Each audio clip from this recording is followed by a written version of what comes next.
เดี๋ยวศูนย์ มันคือก็ทีแล้วคือตัวเลยถ้าเดี๋ยวเนี่ยก็ที ยัง เดี บ ยว อกแหมอย่ามาพูดนะเรื่องของกินไปเที่ยว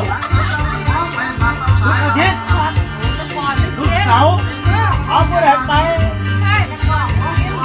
กินอยู่บ้าน โอเค จะถ่ายวิดีโอ เอากินเรียบ แต่ก่อนกินอยู่ห้องพอกินลงหน่อย